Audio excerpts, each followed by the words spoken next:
This is a Sony Rialto 2. It's named after a bridge in Venice, or if it's not, it's like a super weird coincidence. It's a camera extension system for the Sony Venice and the Sony Venice 2. It basically allows you to separate the sensor block from the camera body and have a cable up to 12 meters in between. Today, we are building a handheld rig to be used on a music video tomorrow. You just saw me put on the ARRI side brackets for the Rialto, and we're using ARRI handles and top plate too. Basically, everything out of metal is ARRI in this build. I don't even know how many accessories Sony makes for the Rialto, but after using ARRI stuff for a while, everything else just seems a bit weird. I made another video of the process of separating the sensor block from the main body earlier, and I'll probably have to put the Rialto on the DJI RS3 later, so I'll make a video of that too. Make sure to check them out. The Rialto only has one 24-volt RS connector to power all of your accessories, so I'm using a Hawkwood's RS splitter here to get some additional outputs. There isn't a really great place to put the splitter. The cables are sticking to two directions, and almost anywhere you put it, one of the cables is going to be poking some part of the operator's body. The best location I could find for it was in the back, and I'll just use some Velcro to keep it there. I'm not the biggest fan of using Velcro in camera builds, but I think this is a pretty good application for it. There are no mounting points on the splitter, so I can't really use bolts, but it has enough surface area to stay in place with Velcro. I'm using this black, quite flexible Velcro sheet. I prefer it to the commonly used dual lock. I find that dual lock is so rigid that it doesn't make proper contact with these kinds of parts, and it's usually the adhesive side that comes off before the hook and loop side of the Velcro. After plugging in the splitter, I'm putting on the Nikon 28mm full-frame Nikkor lens. It has been rehoused by White Point Optics in Helsinki, and it's quite nice. I'm using my cforce mini RF motor to control the focus, and I'm using the rods above the lens to mount it. There are a couple of reasons I have the motor above the lens. On small camera bodies like this, if the motor is mounted below the lens, it's usually either the motor or the motor cable that is the first point to make contact with the ground if you put it down, and I like to avoid that.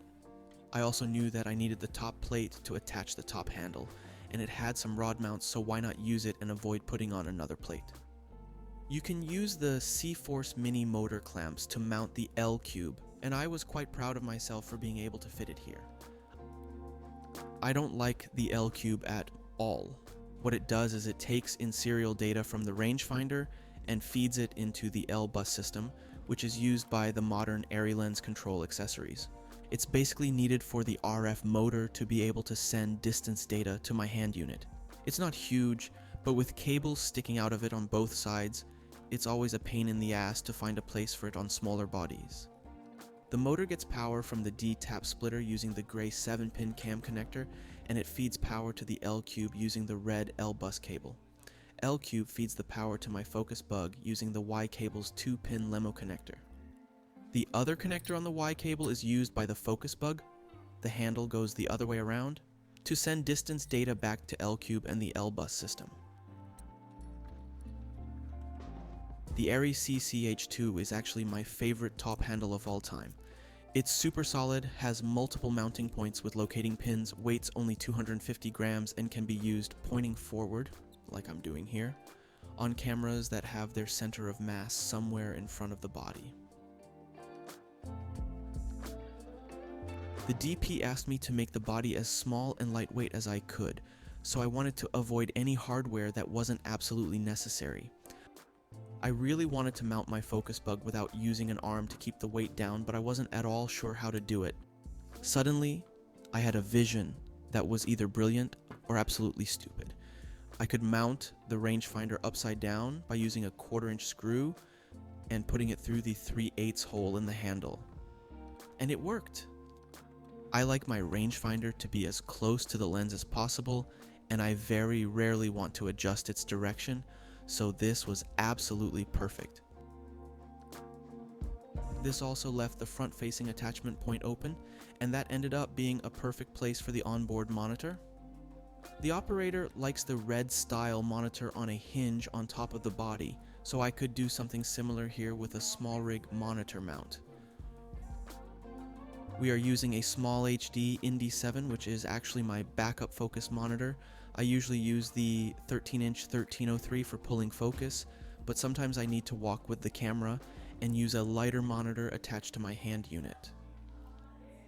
I opted for a refurbished Indie 7 for this use, as the monitor honestly comes out of my bag maybe twice a year, so I didn't see the need to spend more money on the Cine 7, especially as I also have the 703 already for when I need a high quality 7-inch monitor.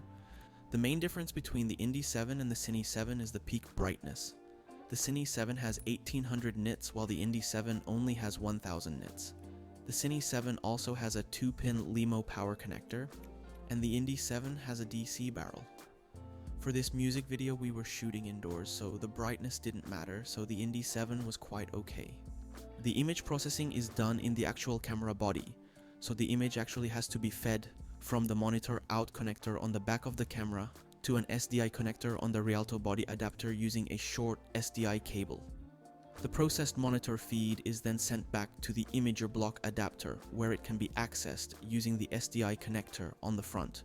The connector here says lens because when the sensor block is mounted on the camera, this hole in the housing is used for the 12-pin lens connector. When the sensor block is mounted on the Rialto, the SDI connector comes through the same hole. It's actually labeled as monitor out on the side of the Rialto, but that label was covered by the side bracket in the shot. I'm really trying to be as neat as I can with the cables here. On a fast-paced shoot, the cables easily get stuck on things, and it can be super annoying and easily break connectors. I also think that the camera body is a tool for the artist that is using it, and any clutter in their field of vision or tangled cables that get in the way can really distract them from doing their actual job.